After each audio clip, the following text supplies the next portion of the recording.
नमस्कार मित्रों, आप सभी का स्वागत है द स्ट्रैटेजिक फैक्ट्स विद आकाश में।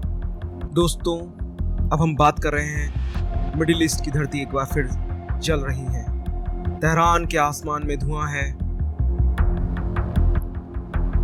तेल बाजारों में डर है और पूरी दुनिया सांस रोक के देख रही है। क्या यह सिर्फ एक हमला है या विश्व युद्ध की शुरुआत? अभी कुछ देर पहले अमेरिका और इजराइल ने मिलकर ईरान पर एक संयुक्त सैन्य ऑपरेशन लॉन्च किया। नाम दिया उसको ऑपरेशन एपिक फ्यूरी। नाम ही काफी है समझने के लिए। ये कोई चेतावनी नहीं थी, यह सीधा वार था। लंबी दूरी की क्रूज मिसाइलें, stealth fighter jet, drones, bunker blaster bomb, Tehran, Shiraz, हर जगह धमाकों की गूंज। लक्ष्य क्या था? ईरान की सैन्य और परमाणु साइट्स। लेकिन रिपोर्ट्स कहती हैं निशाना सिर्फ ठिकाने नहीं थे, निशाने पर थे खुद ईरान के सर्वोच्च नेता अयातुल्ला अली खामनेई और राष्ट्रपति मसूद पेशकियान। हालांकि सर्वोच्च नेता को पहले से ही सुरक्षित स्थान पर शिफ्ट कर दिया गया था। इंटेलिजेंट इनपुट्स के आधार पे राष्ट्रपति भी सुरक्षित बताए जा रहे हैं। लेकिन इस हमले में 40 से ज्यादा लोग मारे गए, 40 से ज्यादा। और एक गर्ल्स स्कूल पर हुए हमले में मासूम बच्चियों की मौत ने इस युद्ध को सिर्फ जियोपॉलिटिक्स नहीं बल्कि इंसानियत का सवाल बना दिया है। दुनिया को बताया गया है ये प्री अटेम्प्टिव स्ट्राइक था। इजराइल ने कहा अस्तित्व के खतरे को खत्म करना जरूरी था। डोनाल्ड ट्रंप ने कहा हम अमेरिकी जनता को बचा रहे हैं और ईरान की जनता को मौका दे रहे हैं अपने शासकों को हटाने का। लेकिन सवाल उठता है, क्या बम गिराकर लोकतंत्र लाया जा सकता है? मैंने अपने पिछले वीडियो में आप लोगों को पहले ही बताया था, ईरान अमेरिका और इजराइल के दबाव में नहीं आएगा। वो ईंट का जवाब पत्थर से देने में भरोसा रखता है। यानी कि भले ही ईरान ना टिके अमेरिका और इजराइल के सामने, लेकिन जब तक रहेगा टिक कर खड़ा रहेगा और जवाब भी देगा। मित्रों, बात करते हैं हमला कैसे शुरू हुआ। यह कोई अचानक लिया गया फैसला नहीं था। महीनों की संयुक्त प्लानिंग, इजराइल की ऑपरेशन रोरिंग लाइन और अमेरिका की ऑपरेशन एपिक फ्यूरी। इस्तेमाल हुए हथियार कुछ इस तरीके से हैं।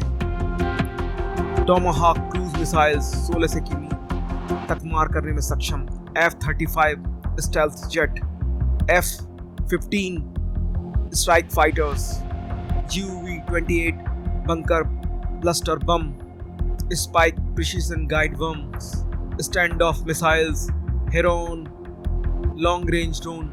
यह सीधा संकेत था, यह सिर्फ संदेश नहीं, क्षमता का प्रदर्शन था इजराइल और अमेरिका की तरफ से। इसका जवाब ईरान ने भी बहुत ही माकूल दिया। हमलों के कुछ घंटों बाद ही तेल अवीव में सायरन बजने लगे। बेन गुरियन एयरपोर्ट पर अफरा तफरी मच गई। ईरान ने लॉन्च किए Shaheen 3 ballistic missile, Imad precision guided missile, medium range missile. लेकिन सिर्फ इजराइल तक सीमित नहीं रहा। गल्फ कंट्रीज बने निशाना। Abu Dhabi, Dubai, Bahrain, Qatar, Kuwait तक धमाकों की आवाजें सुनी गई। यूएई और कतर ने कहा हमने मिसाइल इंटरसेप्ट की। बहरीन में अमेरिकी 5th फ्लीट के पास धुआं उठता देखा गया। ईरान ने साफ कहा अमेरिकी बेस हमारी पहुंच में है, जवाब जारी रहेगा। मित्रों, अब बात करते हैं तेल, होर्मुज़ और वैश्विक अर्थव्यवस्था खार्ग आइलैंड के पास धमाके की। यहीं से ईरान का 90% तेल निर्यात होता है। स्ट्रेट ऑफ होर्मुज़ दुनिया की ऊर्जा धमनियों में से एक है। अगर यह बंद हुआ तो तेल 10 से $20 प्रति बैरल उछल सकता है। वैश्विक एयरलाइन ने उड़ानें बंद कर दी हैं। गल्फ देशों ने एयर स्पेस बंद कर दिया है। यह सिर्फ सैन्य टकराव नहीं, आर्थिक सुनामी है मित्रों, आर्थिक सुनामी। अब मित्रों, जानते हैं इस युद्ध में कौन किसके साथ है। ईरान के सबसे पहले बात करते हैं ईरान की। ईरान के साथ कौन है? ईरान के साथ है हिजबुल्लाह लेबनान से, हौथी यमन से, इराकी मिलिशिया। रूस ने अमेरिका की आलोचना की। चीन और रूस ने सैन्य सहयोग तेज कर दिया है ईरान के लिए।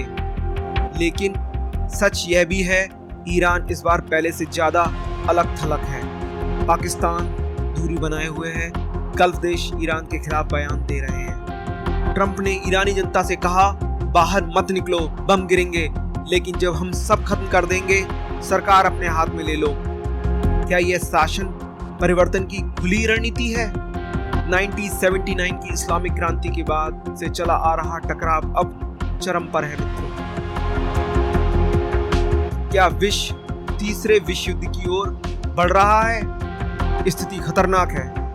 अमेरिकी बेस पर हमले, गल्फ देशों की भागीदारी, रूस की कड़ी प्रतिक्रिया, चीन की चुप्पी लेकिन रणनीतिक निगरानी, इराक में हिजबुल्लाह का बयान, जल्द अमेरिकी बेस पर हमला। अगर रूस या चीन सीधे कूदते हैं तो यह सिर्फ क्षेत्रीय युद्ध नहीं रहेगा मित्रों, ये बड़ा रूप लेगा। अब मित्रों बात करते हैं रणनीतिक विश्लेषण की।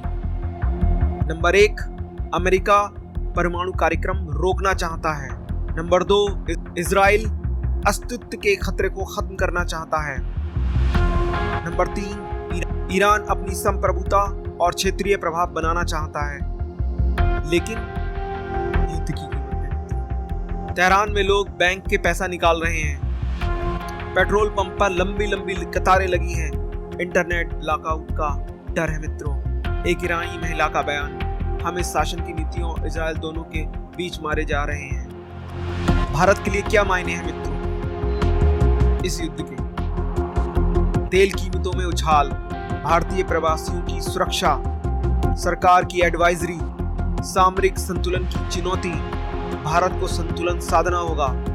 इजराइल के साथ रणनीतिक संबंध है भारत के, और ईरान के साथ ऊर्जा व कनेक्टिविटी हित छुपे हुए हैं। मित्रों, आने वाले दिन निर्णायक होंगे। जैसा कि मैं पहले ही कहा था, ईरान दबेगा नहीं।